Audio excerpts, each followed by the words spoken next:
हे मेरे नाथ, आप अपनी सुधामयी सर्वसमर्थ पतित पावनी अहेतु की कृपा से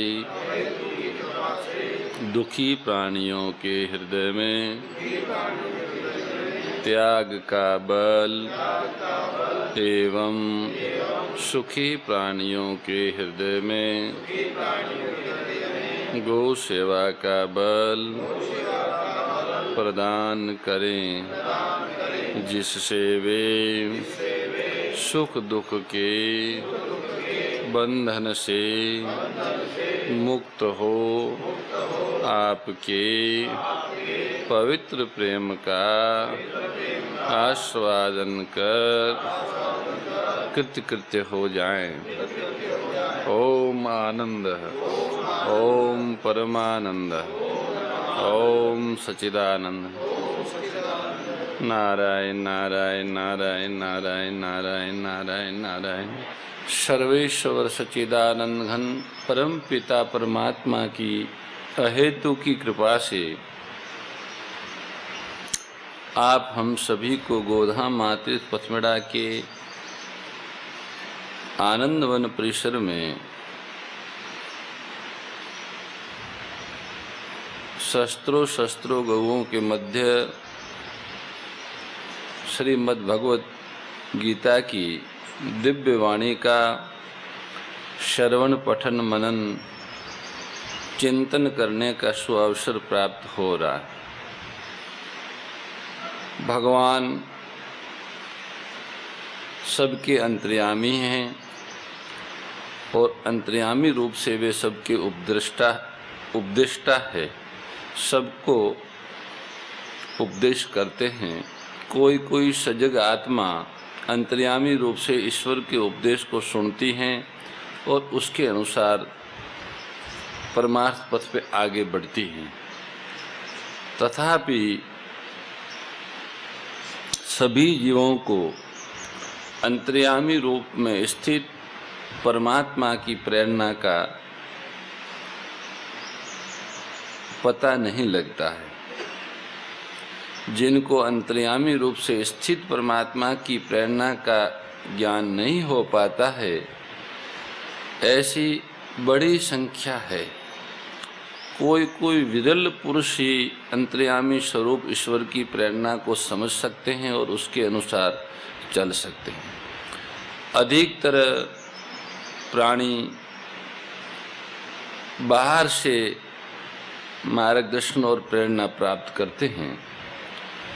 अंतर्यामी रूप से जो परमात्मा सभी के प्रेरक हैं, प्रकाशक है, वही परमात्मा श्रीमद् भगवत गीता के रूप में समस्त जीवों के कल्याण के लिए सभी जीव अंतर्यामी परमात्मा की उस प्रेरणा को समझ सके, उसका अनुसरण करके अपना कल्याण कर सके, इसलिए भगवान महायोगेश्वर समस्त जीवों के कल्याण के लिए वे अपने अवतार काल में बाह्य मार्गदर्शन और प्रेरणादायी वाणी के रूप में श्रीमद् भगवत गीता का सदुपदेश अर्जुन को माध्यम बना के समस्त प्राणियों के कल्याण के लिए प्रदान कर रहे हैं। श्रीमद् भगवत गीता की टीका साधक संजीवनी, जिसके रचयिता श्रद्धेय स्वामी राम सुखदास जी स्वयं एक उच्च कोटि के साधक और गीता के सिद्धांतों के अनुसार जीवन जीने वाले थे। उन्हीं के जीवनानुभूत और उनके सत्संग के प्रकाश से जो कुछ उनके द्वारा गीता के भावों का प्राकट्य किया गया, वो साधक संजीवनी के रूप में है। हम लोग श्रीमद् भगवत गीता का पठन मनन श्रवण अध्ययन इसी ग्रंथ के प्रकाश में कर रहे हैं। 6ठे अध्याय तक हमने सुना भगवान के मुखारबिंद से। 6ठे अध्याय के अंतिम श्लोक में भगवान ने कहा कि जो भक्ति योगी होता है वो सर्वश्रेष्ठ है, क्योंकि वो सभी की अंतरात्मा में विराजमान परमेश्वर का ही स्मरण चिंतन भजन करता है। जब सभी प्राणियों के अंतर्यामी रूप से वह योगी भक्त भगवान का ही स्मरण भजन करता है तो भगवान उनके आगे कहीं चुप नहीं सकते हैं, अदृश्य नहीं रह सकते।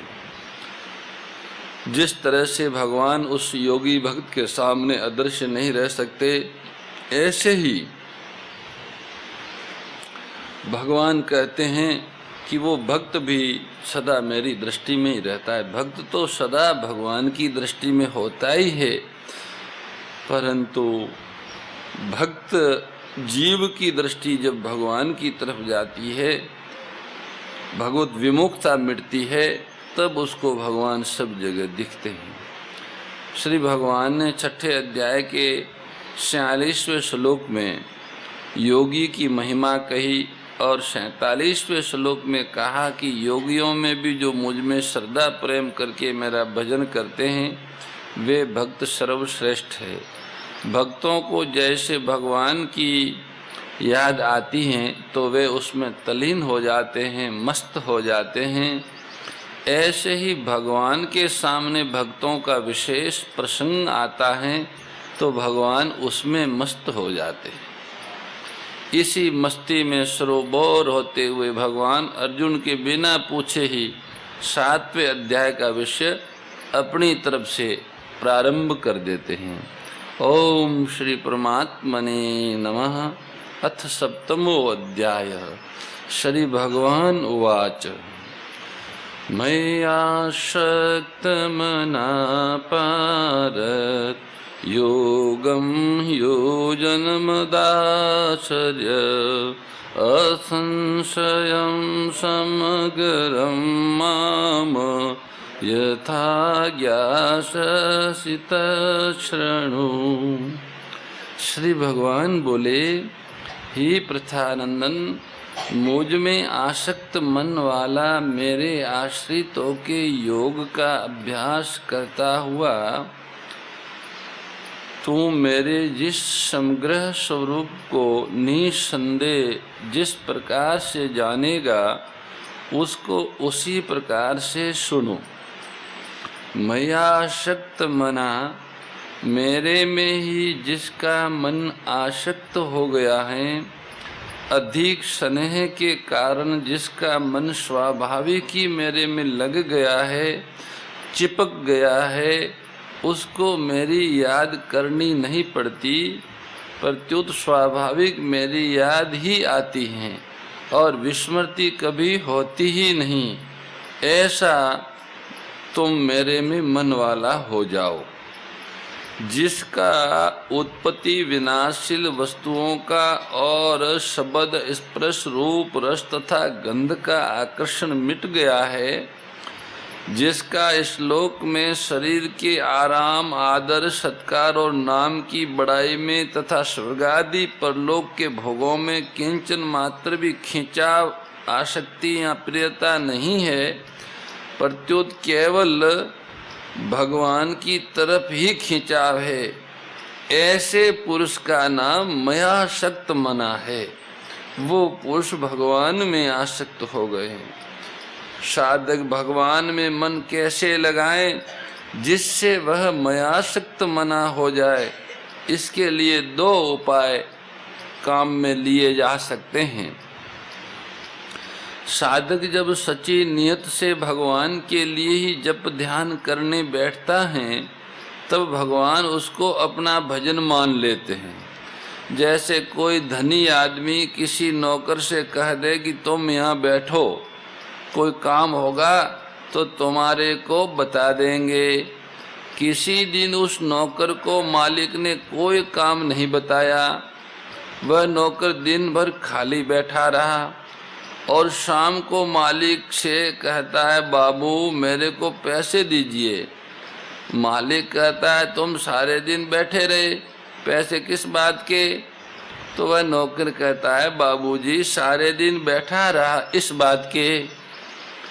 इस तरह जब एक मनुष्य के लिए बैठने वाले को भी पैसे मिलते हैं, तब जो केवल भगवान में मन लगाने के लिए सच्ची लगन से बैठता है, उसका बैठना क्या भगवान निरर्थक मानेंगे?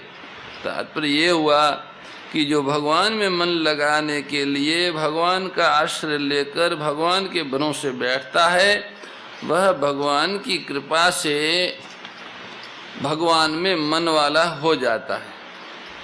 भगवान की कृपा से, भगवान की कृपा से भगवान में मन वाला हो जाता है। एक ही उपाय है कि निश्चय करके दृढ़ करके जितनी देर भले इधर उधर मन जाए उससे घबराना नहीं, पर हम भगवान के भजन में बैठे। जो नियम है निश्चित समय पर उस समय भगवान की जप ध्यान कीर्तन में साधक को बैठ जाना चाहिए। मन लगे न लगे पर भगवान उसके उस समय को भजन मान लेते हैं। दूसरा उपाय है भगवान सब जगह है तो यहाँ भी है, क्योंकि अगर यहाँ नहीं है तो भगवान सब जगह हैं ये कहना नहीं बनता है। भगवान सब समय में है तो इस समय में भी हैं, क्योंकि अगर इस समय नहीं है तो भगवान सब समय में है ये कहना नहीं बनता। भगवान सब में है तो मेरे में भी है, क्योंकि अगर मेरे में नहीं है तो भगवान सब में है ये बात सही नहीं होती। भगवान सबके हैं तो मेरे भी हैं।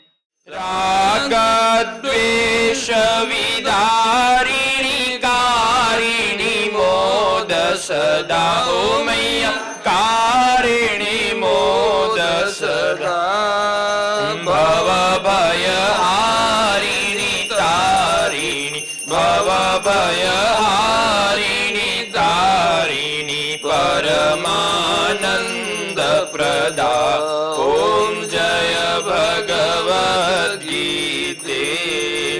आसुर भाव विनाशिनी नाशिनी तमरजनी ओ मैया नाशिनी तमरजनी दैवी सद्गुणदायिनी दैवी सद्गुणदायिनी हरि रसिका सजनी ओम जय भगवद गीते। परम श्रद्धेय गौरीशी स्वामी श्री दत्त शरणानंद जी महाराज की प्रेरणा व मार्गदर्शन में विश्व के सबसे बड़े गौ सेवा संस्थान श्री गोधाम महातीर्थ पथमेड़ा द्वारा संरक्षित लाखों बीमार विकलांग वृद्ध एवं अशक्त गोवंश वेद लक्षणा गोमाता की सेवा के साथ साथ भारतीय गोवंश का संरक्षण संपोषण संवर्धन एवं उनसे प्राप्त पंचगव्यों का परिष्करण व विनियोग करना, घर घर गोपालन गो अभ्यारण्य घास चारा उत्पादन हेतु गोचर भूमि का विकास, गोपालन लोक संस्कृति के पुनर्जागरण हेतु वेद लक्षणा गो महिमा का प्रचार प्रसार करना तथा गोपालक किसानों के स्वावलंबन हेतु गो कृषि अन्न एवं गो दुग्धान का गुणवत्ता युक्त बाजार तैयार करना श्री गोधाम महातीर्थ का पावन उद्देश्य है। आप सभी दानदाता श्री गोधाम महातीर्थ पथमेड़ा द्वारा संचालित गो सेवा महाअभियान में बढ़ चढ़कर सहयोग कर लाखों बीमार विकलांग वृद्ध एवं अशक्त गोवंश के गोग्रास सेवा हेतु श्री गोधाम महातीर्थ पथमेड़ा लोक पुण्यार्थ न्यास के बैंक ऑफ बड़ौदा खाता संख्या 084901000238827 IFSC कोड BARB 0 ASHRAM शाखा आश्रम रोड अहमदाबाद में गोग्रास सेवा निमित्त जमा कर सकते हैं।